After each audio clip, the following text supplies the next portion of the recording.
안녕하세요, 맹피셜입니다. 오늘은 차기 리버풀 감독으로 유력한 인물 아르네 슬롯에 대해 얘기해보겠습니다. 그럼 재밌게 봐주세요. 위르겐 클롭이 이번 시즌 종료 후 사임하겠다는 의사를 밝힌 뒤로 리버풀은 차기 감독을 찾는 데 열심이었습니다.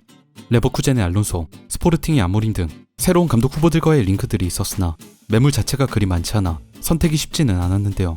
그러던 최근 드디어 후임자의 모습이 드러났습니다. 바로 페예노르트 감독 아르네 슬롯입니다.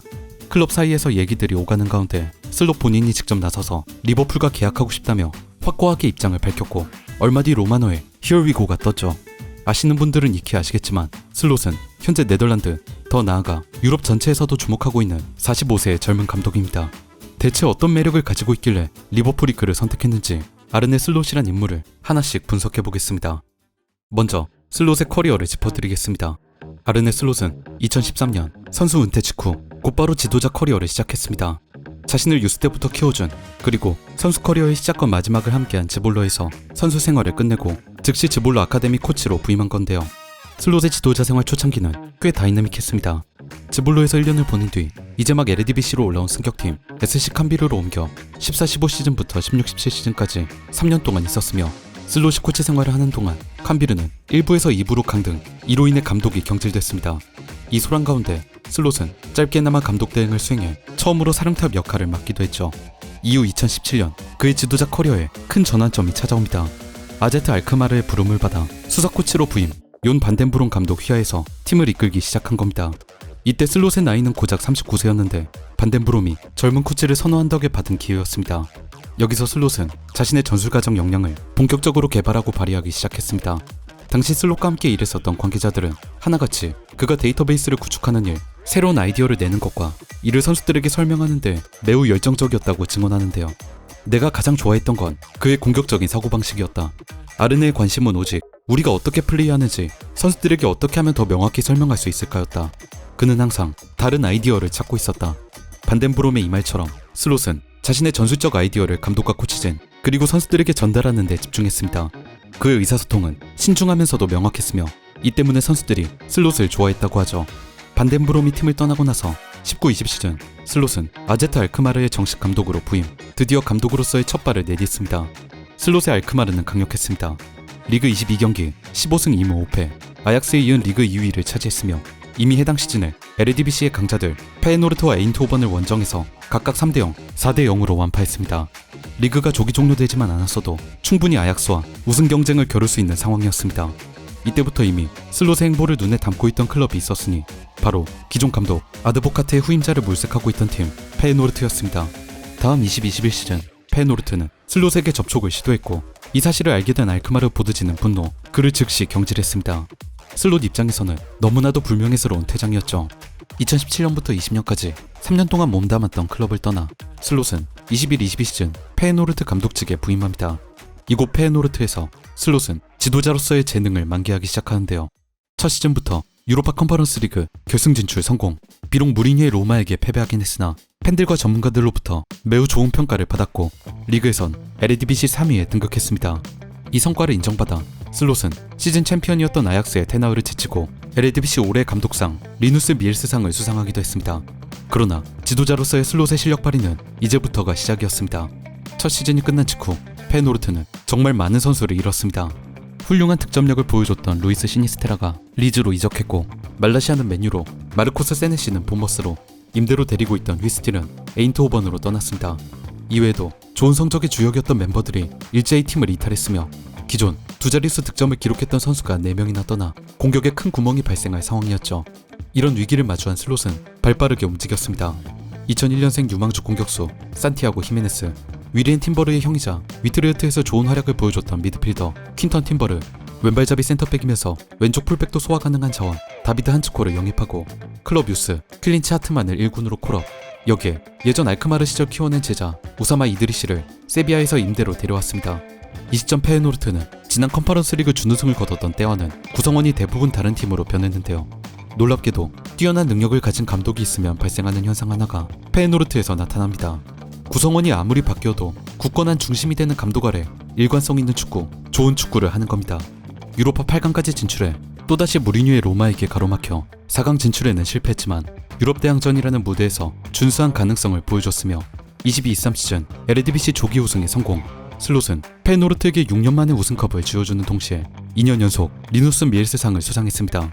현재 23-24 시즌에도 페노르트의 실력은 하락하지 않았습니다. 페노르트는 에인트호번에 이은 리그 2위에 랭크되어 있고 컵대회 우승 트로피까지 들어올렸습니다. 리버풀에 간다는 건 나에게 있어 커다란 스텝이 될 것이다. 나는 리버풀에 가고 싶다. 링크가 뜨자마자 망설임 없이 리버풀과 계약하고 싶다는 의견을 강하게 피력했던 슬롯. 그가 이렇듯 자신감 있는 목소리를 낼 수 있었던 건 지금까지 쌓아왔던 확실한 성공 경험이 있었기 때문에 가능했습니다. 다음은 아르네 슬롯의 전술 스타일을 간략하게 살펴보겠습니다. 그가 가장 큰 영향을 받은 인물은 역시나 현대 축구의 명장 펩 과르디올라입니다. 알크마르 코치 시절부터 선수들과 함께 과르디올라의 맨시티나 바이언 영상을 보며 전술 공부를 했고 과르디올라 외에도 비엘사, 산파울리, 스팔리티, 클롭, 아르테타에게서도 지대한 영향을 받았다고 하죠. 최근엔 자기 선수들에게 데제르비의 브라이튼 영상을 보여주는 걸로도 알려져 있습니다. 슬롯의 전술은 간단히 세 단어로 요약 가능합니다. 높은 점유율, 하이 턴오버, 그리고 빠른 전환입니다. 높은 점유율은 과르디올라 축구의 핵심과도 같은 요소, 경기의 지배를 의미합니다. 체계적인 후방 빌드업을 통해 가능한 한 볼 소유권을 유지하려 하며 우리가 흔히 표현하는 가둬놓고 패는 축구를 구현합니다. 이건 이번 시즌 에레디비시 팀들의 액션존을 보여주는 자료입니다. 이 데이터에 따르면 온서드, 자기 진영에서 볼터치나 소유권이 얼마나 발생했는지 나타내는 순위에서 페노르트는 22%, 에레디비시 리그 가장 아래에 위치해 있습니다. 즉, 경기를 할 때 22%를 제외한 78%의 활동들이 중원이나 상대 진영에서 벌어졌다는 뜻입니다. 실제로 슬롯의 페노르트는 경기당 평균 볼 점유율 61.8%, 리그에서 에인트호번 다음으로 높은 점유율을 기록하고 있습니다. 그 다음 하이 턴오버. 예전 이라올라 전술 분석 영상에서도 말씀드렸던 용어입니다만 하이 턴오버란 상대 진영 깊숙한 곳, 필드의 높은 위치에서 볼을 빼앗아 공격을 재전개하는 상황을 말합니다. 골대와 훨씬 가까운 위치에서 소유권을 탈취하기 때문에 보다 쉽게 공격을 진행할 수 있다는 장점이 있죠. 슬롯의 페노르트는 이 하이 턴오버를 일으키기 위한 전방 압박에 매우 능통한 팀입니다. 높은 압박 기준선을 기점으로 전방의 선수들이 상대 후방 자원들을 빠르고 타이트하게 압박하며 볼을 탈취하는 데 성공할 경우 망설임 없이 앞쪽으로 파고들어 득점을 올립니다. 이 하이 턴오버는 페노르트의 득점에 꽤 높은 비중을 차지하고 있는데요. 에레디비시 29라운드 아약스전, 이 경기 페노르트는 무려 6대0으로 대승했는데 6개의 득점 중 무려 4골이 하이 턴오버 상황에서 터졌습니다. 전반 33분 상대 최후방 수비라인이 소유한 볼을 민테가 빼앗아 곧바로 전방에 있는 파이샹에게 찔러줘 만들어낸 첫 골. 35분 아약스의 후방 빌드업을 방해함으로써 소유권을 탈취해 뽑아낸 두 번째 골. 후반 55분의 네 번째 골, 61분에 터진 다섯 번째 골도 역시나 상대 진영에서 볼을 가져와 기록한 득점들이었습니다. 그렇다고 슬롯이 무조건적으로 압박만 주문하느냐고 하면 그건 절대 아닙니다. 만약 상대가 후방 빌드업에 능통한 팀이라 전방 압박을 풀어나올 경우 하프라인 아래쪽 수비 진영에선 4-4-2 혹은 6-3-1의 단단한 수비 포메이션을 구축합니다. 때론 상대에 따라 아예 전방 압박 강도를 조절하는 경우도 있죠. 수비 상황 때의 전술 선택은 유동적이라 보시면 되겠습니다. 마지막, 빠른 전환. 아까 슬롯이 높은 점유율을 추구한다고 해서 혹시나 오해하실까봐 노파심에 걱정되는데 그의 축구는 절대 지루하지 않습니다. 오히려 굉장히 다이내믹하고 재밌습니다. 슬롯의 페노르트는 무의미하게 볼을 돌리는 행위는 거의 하지 않으며 대부분의 플레이들이 전방을 향한 전진에 집중합니다.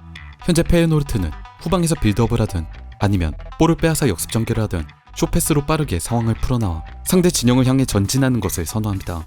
재밌는 점은 이 템포 빠른 전진 플레이가 볼을 길게 차서 떨어뜨려 놓는 롱패스가 아니라 방금 말씀드린 쇼패스로 이루어진다는 겁니다. 23-24 시즌 에레디비시에서 페노르트는 경기당 쇼패스 횟수가 많은 팀 3위이며 반대로 롱볼을 가장 적게 차는 팀입니다. 이게 가능할 수 있었던 건 슬롯이 경기장을 쓰는 방식 때문인데요. 슬롯은 필드를 넓게 쓰면서 벌리기보다는 오히려 안쪽이나 한쪽 측면으로 좁히는 전술을 추구합니다. 이 목적의 일환으로 그는 거트루이다와 같은 풀백들에게 중앙으로 좁혀 들어와 미드필드에 가담하는 역할, 인버티드 풀백 롤을 맡겼고 볼을 잡은 선수 앞쪽 가까운 위치에 패스를 받아줄 수 있는 자원들을 다수 배치, 다양한 패스기를 만들었습니다. 지금 페노르트는 여태 많은 훈련을 한 건지 이수적 우위를 통한 패스기를 활용해 매우 익숙해진 것으로 보입니다. 실제 경기를 보면 후방에서부터 선수들이 짧은 패스들을 툭툭 주고받아 압박을 풀어내더니 이내 파이널 서드에까지 진입하는 장면을 확인할 수 있습니다. 또한 한쪽으로 몰린 이수적 우위는 측면에 남아있는 윙어에겐 의도적인 아이솔레이션 상황을 제공, 수월하게 1대1을 칠 수 있는 판을 마련해줍니다. 슬롯은 특히 이 1대1 상황을 확실하게 이겨낼 수 있는 윙어, 즉 좋은 체력과 폭발력을 가진 측면 자원을 선호하는 걸로 알려져 있으며 과거 페노르트 보드진에게 보다 많은 윙어 영입을 요청하기도 했죠. 이런 수적 우위를 활용한 아이솔레이션 시스템은 과르디올라의 맨시티, 스팔레티의 나폴리, 데제르비의 브라이튼이 보여줬던 전술과 상당히 흡사합니다. 슬롯이 예전부터 영상을 보면서 공부했다던 그 감독들 말입니다. 지금까지 제가 말씀드린 세 요소, 높은 점유율, 강한 전방 압박, 정확하고 빠른 전환, 이것들이 합쳐지면 어떤 결과물이 나올까요? 바로 재밌는 축구입니다. 페노르트 경기를 보신 분들은 제가 왜 이렇게 말씀드리는지 분명히 이해하실 겁니다. 어떤 팀을 상대로 만나든 빠른 템포와 패스를 유지한 채 자기들만의 축구를 하는 팀, 상대의 역량에 맞춰 수비 전술을 짜오고 이를 적극적으로 실천하는 팀, 그리고 무엇보다 볼을 따라 이리저리 끌려가는 게 아니라 우리 선수들의 발에 볼을 붙여놓고 경기를 지배하는 팀. 아르네 슬롯은 페노르트를 이런 재밌는 축구를 하는 팀으로 바꿔놨습니다. 여기까지 차기 리버풀 감독으로 선택받은 인물 아르네 슬롯에 대해 얘기해봤습니다. 슬롯이 보여주고 있는 축구는 볼 점유를 통한 지공, 전방 압박을 향한 집착, 때론 자신의 고집을 꺾고 다른 아이디어를 수용할 줄 아는 유연함, 클롭의 축구 철학을 어느 정도 계승하고 있습니다. 이번 영상을 준비하면서 저는 개인적으로 리버풀 보드진이 아르네 슬롯을 선택한 이유를 조금이나마 알 것 같다는 느낌이 들었습니다. 리버풀 1군부터 시작해 유스에 이르기까지 이미 깊게 뿌리를 내린 클롭의 축구 철학과 시스템, 이 유산을 클롭이 은퇴한 후에도 이어갈 후임자를 고른 겁니다. 클롭만큼의 성과를 내는 건 결코 쉽지 않을지 모르나 아르네 슬롯, 새로운 리버풀 감독의 행보를 기대해보겠습니다. 그럼 지금까지 맹피셜이었습니다.